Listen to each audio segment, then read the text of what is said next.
लग्नाचे दागिने म्हणजे श्रीमंत पेशवाई दागिने, नाशिकचे सुप्रसिद्ध सराफ मयूर अलंकार सराफ।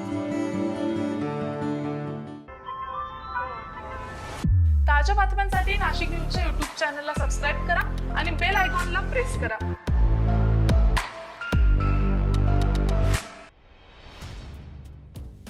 सिन्नरमधून 5 वेळेस निवडून आलेले ॲडव्होकेट माणिकराव कोकाटे यांना मंत्रिपदाची संधी देत अजित पवारांनी आपला शब्द खरा करून दाखवलाय।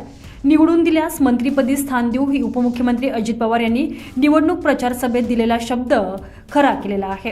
काल रविवारी ॲडव्होकेट माणिकराव कोकाटे यांनी मंत्रिपदाची शपथ घेतली आहे।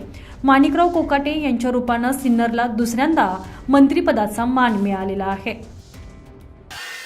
मी ॲडव्होकेट माणिकराव सरस्वती शिवाजीराव कोकाटे ईश्वर साक्ष शपथ घेतो की कायद्याद्वारे स्थापित झाले आहे अशा भारताच्या संविधानाबद्दल मी कधी श्रद्धा व निष्ठा बाळगीन।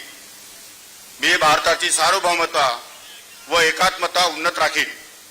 मी महाराष्ट्र राज्याचा मंत्री म्हणून माझी कामे निष्ठापूर्वक व सत्सद विवेक बुद्धीने पार पाडीन आणि संविधान व कायदा यानुसार सर्व तऱ्हेच्या लोकांना मी निर्भयपणे व निपक्षपातीपणे तसेच कोणत्याही विषयी ममत्वभाव किंवा आकस न बाळगता न्याय वागणूक देईन।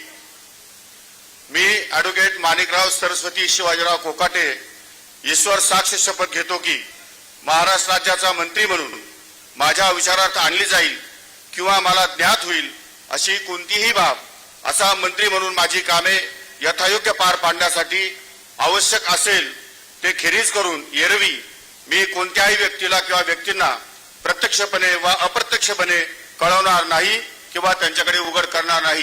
धन्यवाद। जय हिंद, जय महाराष्ट्र। 2019 मध्ये पहाटे झालेल्या शपथविधीनं महाराष्ट्राच्या राजकारणात भूकंप झालेला। फडणवीस यांच्यासोबत अजित पवार यांनी उपमुख्यमंत्री पदाची शपथ घेतली।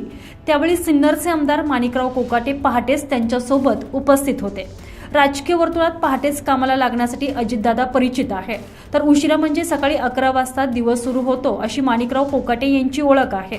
अजित पवारांना साथ देण्याची घेतलेली भूमिका कोकाटे यांनी नंतरही कायम ठेवली। त्यांचे खंदे सहकारी असलेल्या माणिकरावांनी दादांच्या पुढील बंडामध्ये देखील मोलाची भूमिका बजावली। शरद पवार यांच्या विरोधात अजितदादांचा गट मजबूत करण्यासाठी आक्रमक स्वभावाच्या माणिकरावांनी साथ दिल्यानं ते दादांचे निकटवर्तीय झाले। उपमुख्यमंत्री आणि अर्थमंत्री झालेल्या अजितदादांकडून सिन्नर मतदारसंघाच्या विकासासाठी माणिकराव कोकाटे यांनी नदीजोड प्रकल्पाच्या मंजुरीसह हजारो कोटींचा निधी मिळवला। निवडणूक जवळ आल्या असताना अजित पवार जनसन्मान यात्रेनिमित्तानं सिन्नरला आले होते। त्यावेळी या दोघांमध्ये दिसलेली जवळीक ही बोलकी राहिली। परखड बोलण्यासाठी प्रसिद्ध असलेल्या दादांनी माणिकराव कोकाटे यांचं वारंवार तोंड भरून कौतुक केलं।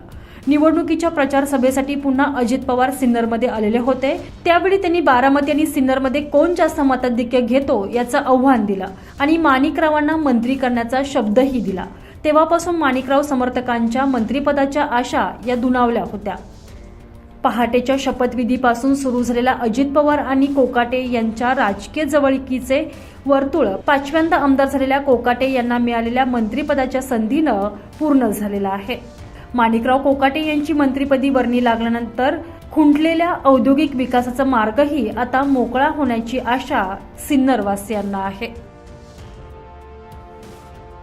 Bureau report, Nashik news, Sinnar.